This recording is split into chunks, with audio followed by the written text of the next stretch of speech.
المسلسلات والدراما المصرية مليانة مشاهد غرائبية، مش فاهم الممثلين اللي كانوا بيمثلوها كانوا بيفكروا في ايه. افوارة غريبة جدا وحزق من غير سبب، ومشاهد معمولة بأسوأ تقنيات شفتها في حياتي، ومخرجين في الغالب كانوا نايمين ومش مركزين معانا على الآخر. وده اللي خلانا نعمل الفيديو ده عن أسوأ 10 مشاهد في تاريخ المسلسلات والدراما المصرية.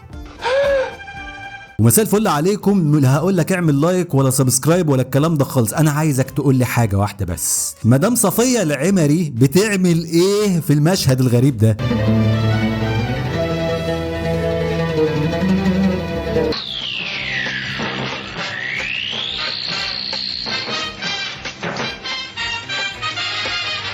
انا مش فاهم، ده جيم ولا رياضه ولا رقص افريقي بتاع تحضير الارواح، ولا يعني نوع من انواع جلد الذات؟ حد يشرح لي انا اللي بشوفه ده بشوفه ليه؟ انا عايز اخلص اليوم انا على اخري.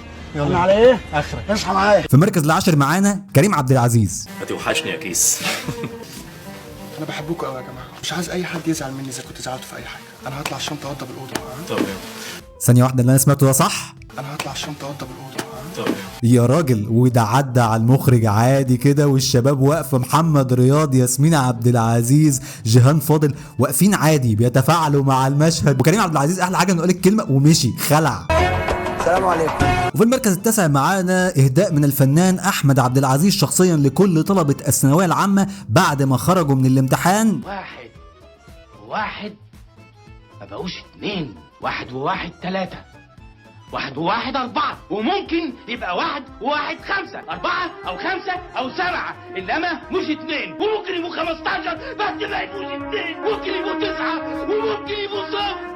يا عم ما تسيبني في حالي يا عم، راجل بتعالج والعلاج مش جاب معاه نتيجة، انت جاي في ايه مش عارف. وفي المركز الثامن معانا اكتر مشهد رومانسي في تاريخ الدراما المصرية. كنت بدور عليك لما عيني فجأة صدفتها عليك. ايه الجرف دي؟ مشاعر واحاسيس وافرازات عاطفية قمة في الالتهاب. قولوني علمني ترميني في حضنك. كفاية ارجوكي. أنا دايبة في حبك، أنا دايبة في حبك. تلوث سمعي بصري متكامل الاركان. الفنان محمود قبيل قاعد طول المشهد انا حاسس ان هو يعني قرفان زيه زينا تقريبا، وعايز يتف على العبث اللي هو شايفه. واضح ان المخرج كان عايز يعمل مشهد فيه شخلعه، فيه حاجات حلوه كده. لا مش انت يا مدام صفي، ارجعي تاني، انا سايبك في اول الفيديو، جيتي تاني ليه؟ وفي المركز السابع معانا اقوى مشهد اكشن، لما الفنان محمد كريم بيقرر انه يديك مشهد اكشن يعني يقشعر له الابدان وتشيب له الولدان. ازقر يا استاذ محمد كريم، خش جوه فرتكهم.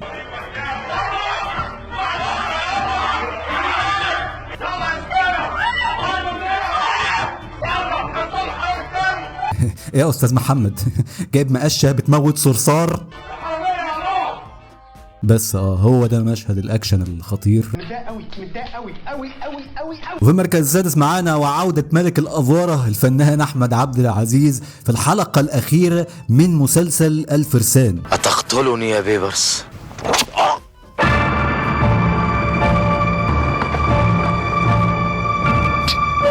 انهض.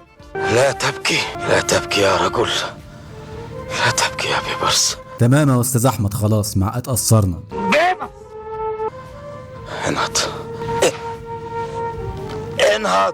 انهض يا بيبرس.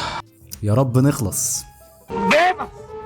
المسلمون في رقبتك، ابني محمود في رقبتك. عدني يا بيبرس، عدني بأن تحكم بالعدل. حبيبي تعالى لسه قاعدين. سامحتك يا بيبرس.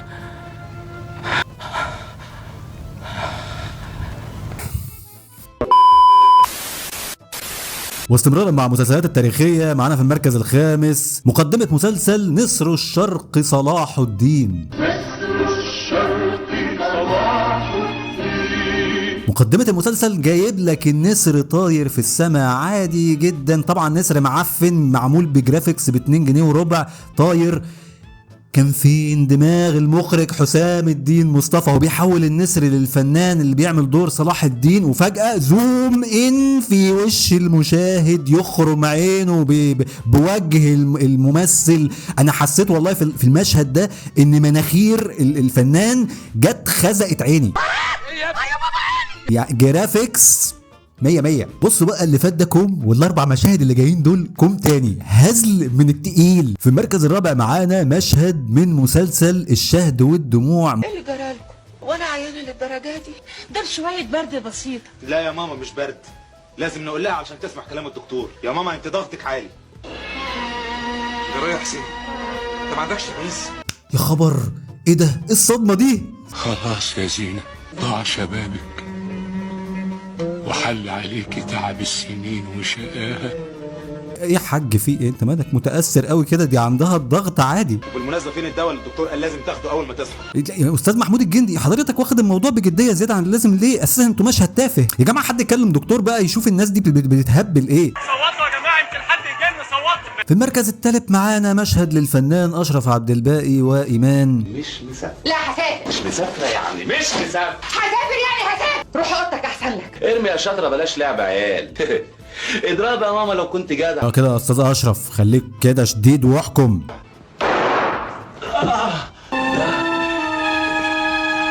اغبى مشهد موت شفته في حياتي.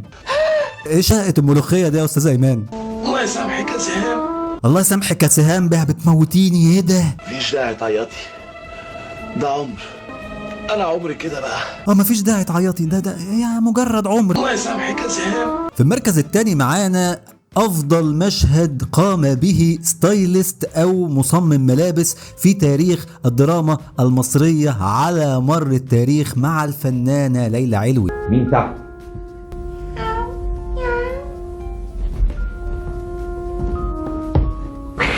اوتفيت عظمة. لو جايلك عريس وعايزة تطفشيه عرفتي هتلبسي له ايه؟ بلغني ايها الملك الحويط اللي يوم بحر ويوم تاني محيط ان بدور الجميلة لما فاقت من نومها قامت تدور على قمر الزمان. حد هيقول لي ده مشهد المفروض من ألف ليلة وليلة، المفروض ان فيه يبقى فيه حاجات يعني غريبة شوية، بس ليه الشماعة؟ ليه الشماعة اللي حضرتك لابساها في دماغك دي؟ عايزالك يومين عبال ما تشيلي الحكاية اللي على راسك دي.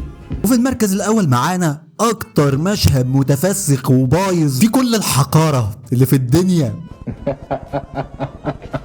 المشهد ده لازم يكون للفنان احمد عبد العزيز ملك الافوره. تحت امر. قطن النعال الخارقه مفعولها هيزول فوق الارض. النعال الخارقه اقبلها مني هديه. شكرا. طب هو بغض النظر عن دقن الفنان الغريبه اللي مضروبه طماطم دي، يعني النعال اللي هي السحريه اللي جايبها له، جايب له جزمه من شارع الشواربي دهنها له دوك وفضي، دي كده الجزمه الخارقه. النعال الخارقه السهام المارقه، الافيهات الخانقه. شكرا. ايه السعاده اللي حضرتك فيها دي؟ ده الجزمه معفنه. ودلوقتي اسمح لي اودعك. الشيخ مهيار زمانه منتظر البلسم الشافي. الشيخ ايه؟ الشيخ مهيار زمانه منتظر البلسم الشافي. كل فات ده مش هو المشكله الكبيره في المشهد، العبث الاكبر وهو بيطير وبيلف زي صباع محشي ورق العنب في الهوا كده، وبيخترق يعني صينيه من اللحمه بالبصل، ورقه اللحمه اللي هو طالع منها دي دماغ مشويات حجوجه دي انا عارفها. المخرج كان جعان فيعني ده غالبا كان خياله وهو جعان فطلع لنا المشهد المتفسخ ده. طريق السلامة يا فضل الله. ولو ما شفتش الجزء الاول من اسوأ مشاهد في تاريخ السينما المصرية هسيب لك الفيديو هنا دلوقتي، هتلاقي مشاهد قمة في التفسخ والغرائبية اكتر من الفيديو ده، هسيبه لك هنا دلوقتي واشوفكم على خير في فيديو جديد قريب. السلام عليكم.